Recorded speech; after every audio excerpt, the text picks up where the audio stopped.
All right, hello everyone. Today we have our lesson on our second group of people that lived in this early Greek region, and these will be the Mycenaeans. On Monday you had a vocab lesson. We talked a little bit about these people. We'll dive deep into them today, and they are considered the first Greeks, so let's get started.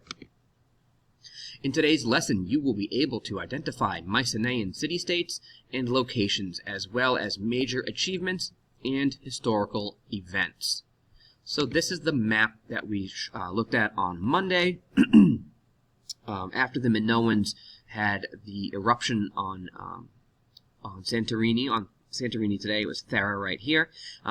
And this region right here was largely destroyed, and crops had a hard time growing for about 10 years afterwards because of the amount of ash and dust that was and rock and soil that was kicked up into the atmosphere to block the sun, and it was cold. It really was a little bit colder for this region. After this, these Mycenaeans in the city-state of Mycenae right here that I'm hovering over, this becomes the dominant civilization for about 300 to 400 years in this Aegean region, and overall in the trade for the Mediterranean Sea. So we'll refer back to this, but these are the major city-states of this group. I will point out Mycenae, the reason that they have their name, Athens right here, Thebes right here, and eventually several of these smaller Mycenaean settlements become Sparta. And we'll talk in a few weeks about Athens versus Sparta. So this is really the Mycenaean sphere of influence or dominance.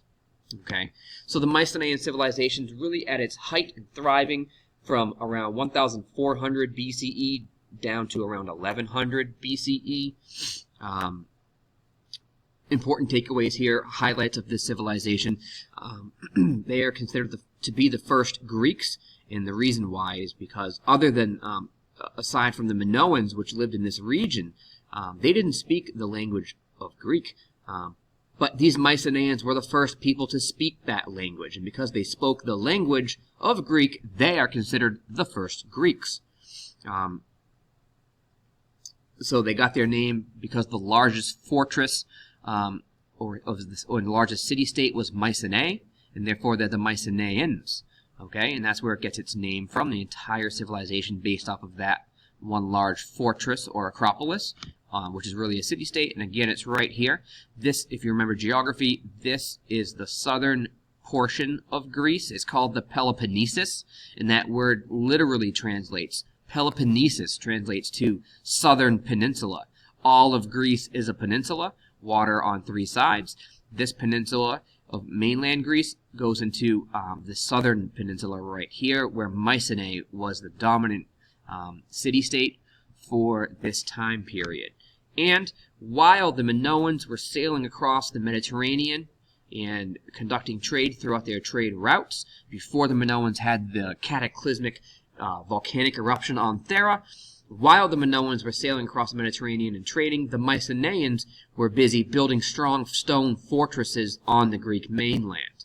And once that Minoan civilization was taken out by the eruption of Thera, then you had this dominating area and sphere of influence by the Mycenaeans. Let's get into their achievements and waste no time.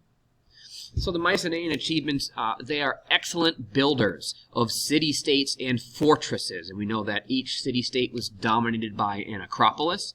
And an acropolis is a high fortress in the middle of a city-state, dominant for protection. Okay?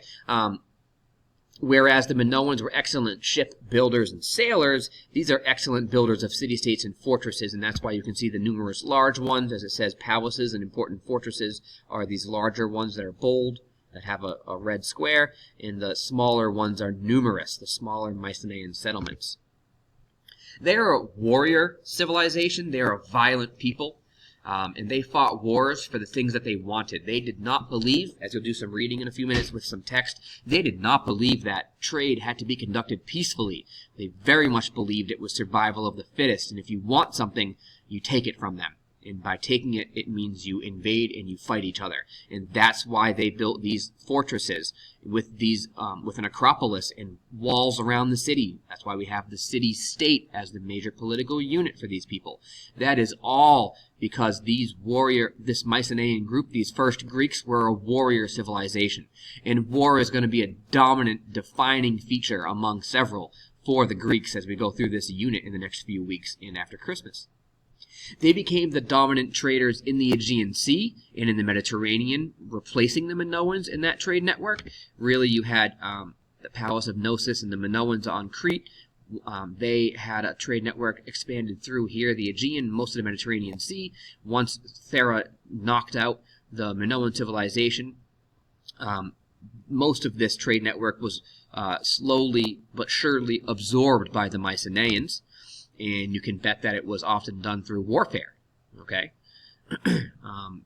But although we focus on architecture and the architectural achievements of these Mycenaeans, building their fortresses, their city-states, and the Acropolis in each city-state, we also have to remember that they did place a lot of emphasis on artistic skills, and one such instance of this is the gold.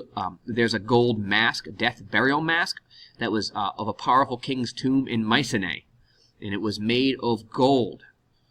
And that was here, Agamemnon, someone that we'll learn about tomorrow in our lesson when you view the documentary on the Trojan War.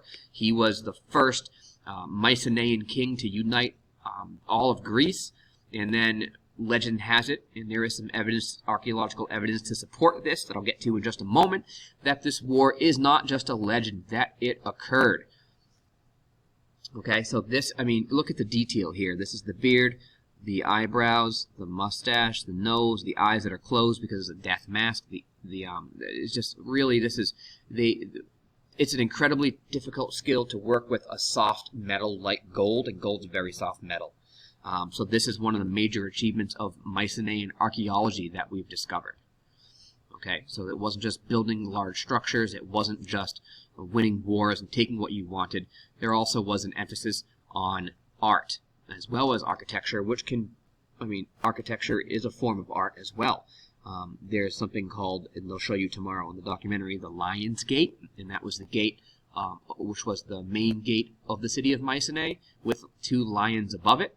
And just an incredible display of power and architecture and art, and using the arch as well. So architecture did play a large role in the achievements of these Mycenaeans. Moving on, the Trojan War, I will just give you this information on it. You'll get the rest of it tomorrow.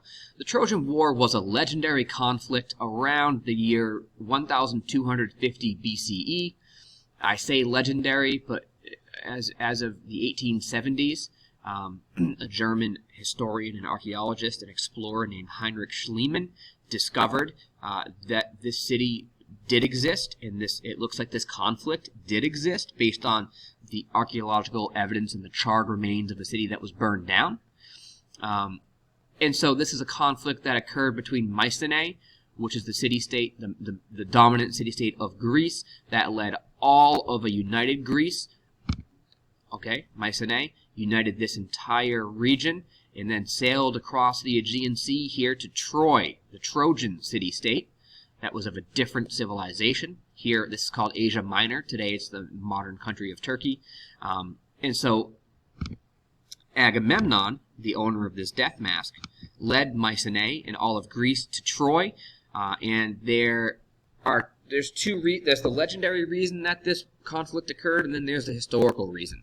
The legendary reason, essentially, is that there was a beautiful princess of Sparta, and she fled and ran away with a prince of Troy, and it was a huge insult that a prince of Troy would come here to Sparta and take a princess, or a queen, really. And it goes that the drama here goes that the king of Mycenae is Agamemnon, his brother is the king of Sparta, the king of Mycenae. Okay, Agamemnon rules all of it, but he has minor kings that pledge their allegiance to him. So really, this is an alliance. They were trying to have an alliance with Troy, and the story goes that it was a love triangle where the Prince of Troy stole Helen of Sparta, the most beautiful woman in the world, and this led to a war. However, Menelaus, the king of Sparta, goes to his brother Agamemnon, the king of Mycenae and all of Greece, and they unite all of Greece, and they sail across the Aegean around the year 1250 BCE, and they have a war. Now, the historical context and background to this is that it was really the Mycenaeans attacking Troy in order to control the trade network of the Aegean Sea. And as I go to the next map here, you'll see Sparta, Mycenae, Athens, all of these powerful Mycenaean and later Greek city-states sailing across the Aegean to Troy. When I go to my other map here, you'll see that this up here, this is the Straits of Bosphorus. Okay, straits are narrow bodies of water used for trade. This goes to the Black Sea up here. That's what the edge of this is. All of this trade is dominated by the Mycenaeans, and therefore later by the Greeks. Troy controlled what came in and out of the Black Sea by controlling this location here, the Straits of Bosphorus. Really, it was an economic war, but it's fun to think about the legend of fighting over the fighting for the love of the most beautiful woman in the world, and it's something that is a reason why this story is remembered by the traveling poet Homer, the blind poet Homer, also of legend.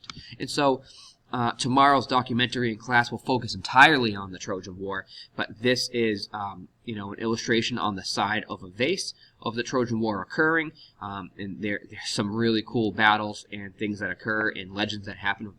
You have the most beautiful woman in the world in the Trojan War. You have the best Mycenaean or Greek warrior known as Achilles, and you have Hector, the Prince of Troy, who is the best warrior of the Trojans, and they battle off in a one-on-one fight to the death. And then, of course, you have the Trojan horse, where the Mycenaeans, they have Achilles take his men, and they sneak into this horse. They leave this large horse that's hollowed out with these soldiers in it. They leave it for the Trojans as a peace offering, but really it was in order for, you can see the Trojans pulling it within these walls. These walls of the city-state of Troy could not be penetrated. The Greeks could not get through the wall. The short story here that I'm giving you, because you'll get this information tomorrow. It's a really cool story. It's one of my favorite topics to teach in all of ancient history this year, is that the Trojans pull this horse in, they celebrate, they throw a parade, they have a party, they go to sleep, and the Achilles and the Greeks, the Mycenaeans, come out of this horse, they lift the gates of Troy, and they burn the city down. By burning the city down in that story that Homer tells, we do have this archaeological evidence here that it did actually occur, because we have the remnants of a very hot fire that burned a city down around the same time. Most of this will be discussed in the document, or all of it in depth will be discussed in the documentary tomorrow. That is your introduction to Mycenaeans and to the Trojan War. You are now going to go back into the Google Classroom for classwork under today's date, 12/10, the 10th of December, and what you'll do is read a selection of text that I have and parse it by answering questions on what that central idea is.